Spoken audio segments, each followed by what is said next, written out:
रामस्य पदे षष्ठी विभक्तिः अस्ति। कविशब्दस्य द्वितीया विभक्तेः बहुवचनस्य रूपं कवीन् होता है। पित्रा इत्यस्मिन् पदे एकवचनम् अस्ति। तृतीया विभक्ति एकवचन है। षष्ठी विभक्तेः एकवचनं शब्दरूपम् अस्ति। तस्य अधोलिखितेषु अव्ययं नास्ति। इसमें अत्र कुत्र तत्र तीनों अव्यय हैं, पुत्रः अव्यय नहीं है। पशूनाम् अपि उदीरितः अर्थः गृह्यते। अस्मिन् वाक्ये अपि अव्ययम् अस्ति।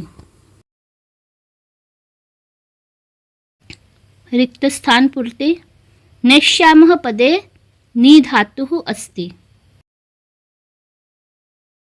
घ्नन्ति इत्यस्मिन् पदे बहुवचनम् अस्ति। वर्धताम् प्रथम पुरुषः अस्ति।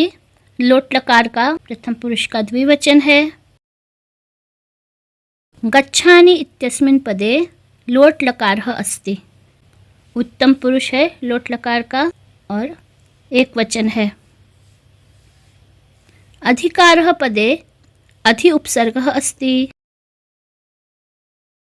सम उपसर्गः कृत धातु योगे संस्कृतः भवति। गम धातुः लृट् लकारस्य एकवचने प्रथम पुरुषे गमिष्यति रूपं भवति। खगः गगने उत्पतति। अस्मिन् वाक्ये उत् उपसर्गः अस्ति। प्रश्न 3। आम्न उत्ज्वलः इत्यस्य संधिः उज्ज्वलः अस्ति। ये सही है। आम दीर्घसन्धेः उदाहरणं सैव अस्ति। सा एव सैव ये दीर्घ संधि नहीं है, इसमें वृद्धि संधि है। प्रत्येकः इत्यस्य संधि विच्छेदः प्रति एकः अस्ति। ये सही है। आम शिवो वन्द्यः अस्मिन् पदे हल संधि अस्ति। व्यंजन संधि हल संधि को बोलते हैं। शिवः वन्द्यः ये है, इसमें व्यंजन संधि नहीं है, न होगा इसका। बहुब्रीहि समासस्य उदाहरणं दिगंबरः अस्ति। दिगंबरः दिक् अम्बरं यस्य सः दिगंबरः सही है ये। आम अनुरूपं पदस्य समास विग्रह रूपस्य योग्यं भवति। सही है। आम महान् चासौ देवः इत्यस्य सामासिक पदं महादेवः भवति। आम सही है। द्विगु समासस्य उदाहरणम् अष्टाध्यायी अस्ति। अष्टानाम् अध्यायानां समाहारः, इसमें द्विगु समास है। आम युग्म मेलनम कुरुत, जोड़ी बनाना है आपको। क ख दोनों लिखना है। क लिखेंगे, उसके सामने सही उत्तर लिखेंगे जो ख में का है। सलिलम इत्यस्य पर्याय पदम जलम, सलिलम का पर्यायवाची जलम है। समरूपः विशेष्य पदम, इसका विशेष्य पद है कुटुंब वृत्तांतः। वृषभम विशेषणम पदम, वृषभ दुर्बल था तो दुर्बलम हो जाएगा, दुर्बलम वृषभम। शीघ्रम पर्याय पदम धृतम होगा, धृतम का मतलब शीघ्रम होता है। प्रसीदति विलोम पदम, प्रसीदति का विलोम पद प्रकुप्यति हो जाएगा। प्रसीदति मतलब प्रसन्न होना, प्रकुप्यति क्रोधित हो जाना। संपन्नम इसका विलोम पद होगा विपन्नम दुखी।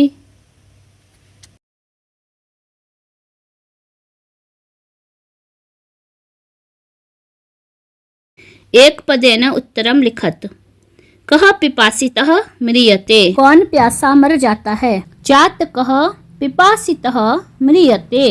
ईदृशः प्राणिनः भूकंपेन निहत्यन्ते, कौन से प्राणी भूकंप से मारे जाते हैं। विवशाः, विवशाः प्राणिनः भूकंपेन निहत्यन्ते। प्राणेभ्योऽपि कः रक्षणीयः? प्राणों से भी अधिक किसकी रक्षा करनी चाहिए? प्राणेभ्योऽपि सदाचारः रक्षणीयः। काकचेष्टः विद्यार्थी कीदृशः छात्रः मन्यते? काकचेष्टः विद्यार्थी आदर्शः छात्रः मन्यते। आदर्श छात्र होता है। धर्म ठक किम भवति? धर्म में ठक प्रत्यय लगने पर धार्मिकः ये बनता है। आदाय इत्यस्मिन् पदे प्रत्ययः अस्ति। आ दा ल्यप् प्रत्ययः। शत्रु प्रत्यययुक्तं पदं गम धातोः किम अस्ति? गम धातु में शत्रु प्रत्यय लगने पर गच्छन बनता है। गच्छन। अहम पठितुं गच्छामि इत्यस्मिन् पदे तुमन प्रत्ययः कस्मिन् पदे अस्ति? इसमें पठ धातु में तुमन प्रत्यय है तो पठितुम बना है। पठितुम पदे तुमन प्रत्ययः अस्ति। इसके बाद प्रश्न 6 से 2 अंक के प्रश्न हैं। ये सभी एक वाक्य में लिखने हैं। अस्माकं पर्यावरणे किम किम दूषितम अस्ति? इसका उत्तर है अस्माकं पर्यावरणे वायुमंडलम जलम भक्ष्यम धरातलम सर्वं च दूषितम अस्ति। सभी कुछ दूषित है। लोके महतो भयात् कः मुच्यते? लोके महतो भयात् बुद्धिमान मुच्यते। जो बुद्धिमान है वह बहुत बड़े बड़े भयंकर डरों से मुक्त हो जाता है। रामः लवकुशौ कुत्र उपवेशयितुं कथयति? रामः लवकुशौ सिंहासने उपवेशयितुं कथयति। राम ने लवकुश को सिंहासन पर बैठने के लिए कहा। मातुः अधिका कृपा कस्मिन् भवति? मातुः अधिका कृपा दुर्बले सुते भवति। दुर्बल सुत में अधिक कृपा होती है। वसंतस्य गुणं कः जानाति? वसंत के गुण को कौन जानता है? पिकः कोयल। वसंतस्य गुणं पिकः जानाति। मयूरः कथं नृत्यमुद्रायां स्थितः भवति? मयूरः पिच्छान् उद्घाट्य नृत्य मुद्रायां स्थितः भवति। अपने पिच्छों को पंखों को खोल करके नृत्य मुद्रा में स्थित होता है। निर्धनः जनः कथं वित्तम् उपार्जितवान्? निर्धनः जनः भूरि परिश्रम्य वित्तम् उपार्जितवान्। बहुत अधिक परिश्रम करके वित्तम धनम उपार्जितवान्। आत्मनः श्रेयः इच्छन् नरः कीदृशं कर्म न कुर्यात्? कर्मं न कुर्यात्।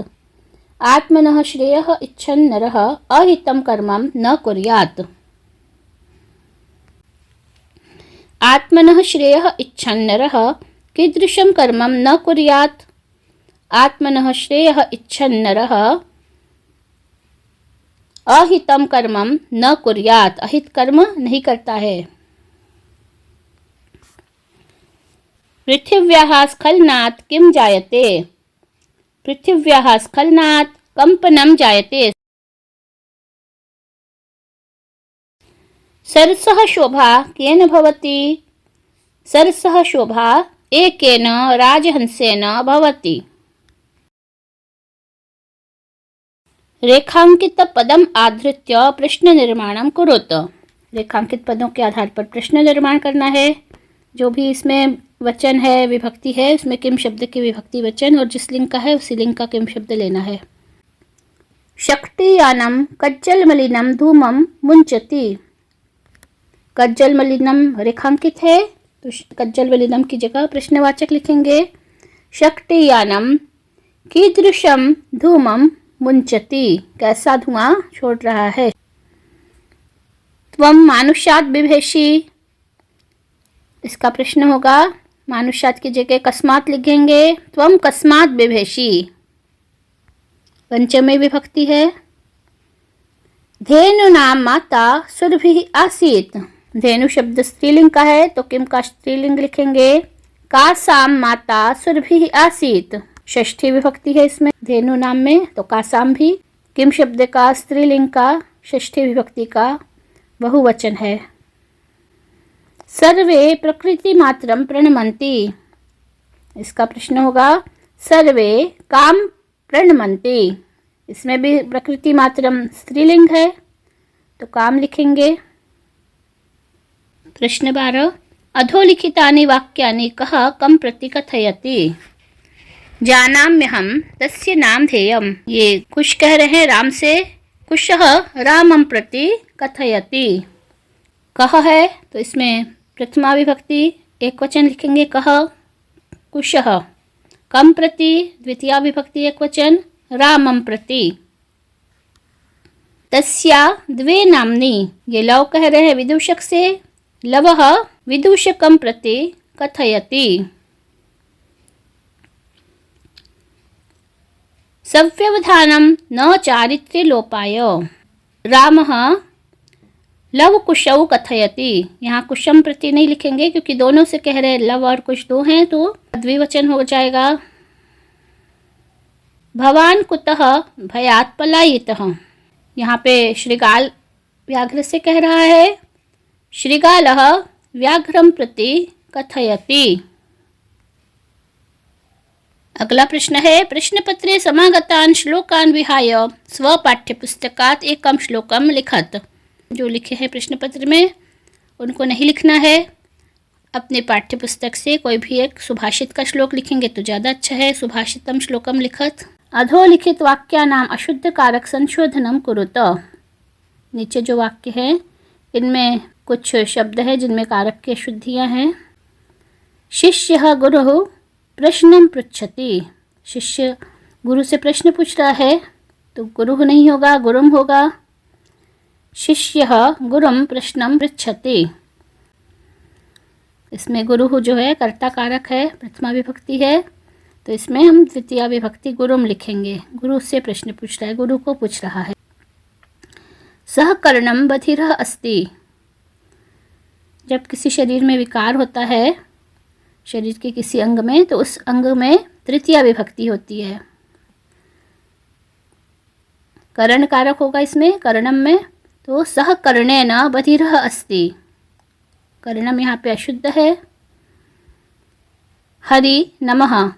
नमः स्वस्ति स्वाहा स्वधा के योग में चतुर्थी होती है तो नमः है, यहाँ हरि में चतुर्थी विभक्ति होगी। हरये नमः। सज्जनः पापम जुगुप्सते। जुगुप्सा के योग में पंचमी विभक्ति होती है। सज्जनः पापात् जुगुप्सते। पापात हो जाएगा पापम की जगह पे पंचमी विभक्ति का एक वचन। समुचित पदेन रिक्त स्थानानि पूर्यत। यहाँ पर आपको पद दिए नहीं गए हैं, आपको स्वयं से लिखने हैं। काकः मेध्या मेध्य भक्षकः भवति। कोकिला परभृत अपि कथ्यते। कोकिला कोयल को कहते हैं, इसको परभृत भी कहा जाता है। मयूरः अहिभुक् इति नाम्नापि ज्ञायते। अहिभुक् सर्पों को खाने वाला। क्रोधो हि शत्रुः प्रथमो नराणाम्। उदीरितो अर्थः पशूनापि गृह्यते। उदीरित अर्थ को पशु भी समझ लेते हैं इशारे को। धैर्यवान लोके परिभवम न प्राप्नोति। अधोलिखित वाक्यानि कथा क्रमानुसारेण योजयत। कहानी में जिस क्रम से वाक्य हैं उसी क्रम से हमको लिखने हैं। जननी तुल्य वत्सला पाठ में से लिखा गया है। इसमें सबसे पहले ग वाला वाक्य आएगा। कश्चित् कृषकः बलिवर्दाभ्यां क्षेत्रकर्षणं कुर्वन् आसीत्। फिर उसके बाद घ वाला है। सः वृषभः हलम् ऊढ्वा गन्तुम् अशक्तः क्षेत्रे पपात। इसके बाद में कहानी में पुत्रस्य दैन्यं दृष्ट्वा अहं रोदिमि क है। क को लिखेंगे। चौथा वाक्य है सर्वेषु अपत्येषु जननी तुल्यवत्सला। अगला वाक्य है पांचवा वाक्य, ये ख में गच्छ वत्से सर्वं भद्रं जायेत। अंतिम में लिखेंगे, अंतिम वाक्य है ये 6 नंबर पे लिखेंगे वृषभौ नीत्वा गृहम् अगाथ है ये।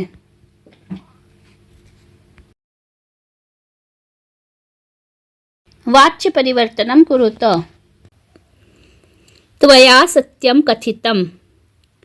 इसमें देखिए ये जो वाक्य है कथितम, इसमें प्रत्यय है, क्त प्रत्यय है, भूतकाल में होता है क्त प्रत्यय। इसमें त्वया में तृतीया विभक्ति है। क्त प्रत्यय का प्रयोग कर्मवाच्य और भाववाच्य में होता है। अब जब ये प्रत्यांत पद है, इसमें लकार नहीं है, तो हमको इसको किस तरह से परिवर्तन करना है? कथितम की जगह पर हम कथितवान कर देंगे, क्तवतु प्रत्यय का प्रयोग करेंगे। क्तवतु प्रत्यय का प्रयोग कर्तृवाच्य में होता है, त्वया की जगह पे त्वम कर देंगे। त्वम सत्यम कथितवान। जो आप लोग ध्यान दीजिए, क्तवतु प्रत्यय का प्रयोग कर्तृवाच्य में होता है और क्त प्रत्यय का प्रयोग कर्मवाच्य और भाववाच्य में होता है। कथितम है तो कथितम की जगह पे क्तवतु प्रत्यय का प्रयोग करके कथितवान कर देंगे। इसी तरह से लिखितम होगा तो लिखितवान कर देंगे। लिखितवान लिखा हुआ होगा, कर्तृवाच्य में वाक्य है तो कर्मवाच्य में करते समय उसमें क्त प्रत्यय का प्रयोग कर देंगे। सिंह सर्वजंतुन पृच्छति। सिंह का वाच्य बदलेंगे तो सिंहेन हो जाएगा। सिंहेन सर्वजंतवः पृच्छन्ते। पृच्छति का पृच्छन्ते हो जाएगा, क्योंकि यहाँ पर सर्वजंतवः है, सर्वजंतवः में बहुवचन है, तो यहाँ पर पृच्छन्ते हो जाएगा। पशु उदीरितम अर्थम गृह्णाति। पशु का पशुना हो जाएगा। पशुना उदीरितः अर्थः गृह्यते। गृह्णाति का गृह्यते हो जाता है। तेन एव वह्निना शरीरम दह्यते। तेन की जगह पर सह हो जाएगा। सह एव वह्निना का वह्नि शरीरम दहति। दह्यते का दहति होता है। सह एव वह्नि शरीरम दहति। इसके बाद में गद्यांश पर आधारित प्रश्नों के उत्तर लिखने हैं। अधोलिखितम गद्यांशम पठित्वा प्रश्नानाम उत्तराणि संस्कृत भाषायां लिखत। पहले का है कृषकः बलिवर्दाभ्यां क्षेत्रकर्षणं कुर्वन् आसीत्। तयोः बलिवर्दयोः एकः कीदृशः आसीत्? तयोः बलिवर्दयोः एकः दुर्बलः आसीत्। अकरोत् इति पदे लङ्लकारं प्रथम पुरुषः एकवचनं च अस्ति। अथवा वाले गद्यांश का पहला प्रश्न, एकदा स पिता तनुजस्य रुग्णताम् आकर्ण्य व्याकुलो जातः। दूसरे प्रश्न का उत्तर है परम अर्थकार्येण पीडितः स बस यानं विहाय पदातिरेव प्राचलत्। तीसरे का उत्तर है कश्चन निर्धनो जनः भूरि परिश्रम्य किंचित वित्तम् उपार्जितवान्। प्रश्न 19, अधोलिखितं पद्यांशं पठित्वा प्रश्नानाम् उत्तराणि संस्कृत भाषायां लिखत। पहले पद्यांश के पहले प्रश्न का उत्तर है विद्वांसः लोकेस्मिन् चक्षुष्मन्तः प्रकीर्तितः। के है तो विद्वांसः होगा। विद्वांसः कुत्र चक्षुष्मन्तः प्रकीर्तितः? विद्वांसः लोकेस्मिन् चक्षुष्मन्तः प्रकीर्तितः। केषां वदने चक्षुर्नामनी मत, अन्येषां वदने चक्षुर्नामनी मत। दूसरे पद्यांश का उत्तर है पहला अयोग्यः कः नास्ति? अयोग्यः पुरुषः नास्ति। कः तत्र दुर्लभः? योजकः तत्र दुर्लभः। अनौषधं किं नास्ति? अनौषधं मूलं नास्ति। फिर है नाट्यांशं पठित्वा प्रश्नानाम् उत्तराणि संस्कृत भाषायां लिखत। आवां सौदर्यौ भ्रातरौ आवां सौदर्यौ। कथं शरीर सन्निवेशः? समरूपः शरीर सन्निवेशः। आवाम कौ आवाम यमलौ। क वाले के उत्तर। पहला, करुणापर पक्षी सम्राटः काकः अस्ति। दूसरे का उत्तर है अहम विशालकायः बलशाली पराक्रमी च इति गजः अवदत्। तीसरे का पोथयित्वा इत्यस्मिन् पदे कत्वा प्रत्ययः। इसके बाद में 4 अंक का अपठित है। मानव जीवनस्य आधारशिला छात्र जीवनम अस्ति। छात्रः विद्यालयम गच्छति। इसमें गद्यांश का शीर्षक लिखने के लिए एक प्रश्न आता है, तो आप पूरे गद्यांश को पढ़ लें अच्छी तरह से, और उसका जो सबसे मेन पॉइंट है वही शीर्षक होगा। इसमें विद्यार्थी के बारे में बताया गया है, छात्र के बारे में बताया गया है। अस्य गद्यांशस्य शीर्षकं छात्र जीवनम अस्ति। विद्यार्थी जीवनस्य पंचलक्षणं काकचेष्टा बकोध्यानं श्वाननिद्रा अल्पाहारी गृहत्यागी च अस्ति। स्वप्राचार्यस्य कृते अवकाशार्थम् एकम् आवेदनपत्रं संस्कृतभाषायां लिखत अथवा स्वमित्रं प्रति एकं शुभकामनापत्रं संस्कृतभाषायां लिखत। दोनों में से कोई एक करना है। दोनों की लिंक मैंने नीचे दी हुई है, आप ये दोनों याद कर लें अच्छी तरह से। इसके बाद संस्कृत भाषा में निबंध लिखना है। निबंध 200 शब्दों का होना चाहिए, कम से कम 1.5-2 पेज का। मात्रा की शुद्धता और व्याकरण की शुद्धता पर ध्यान दें। सुंदर अक्षरों में अच्छा निबंध लिखें। जयतु संस्कृतम जयतु भारतम।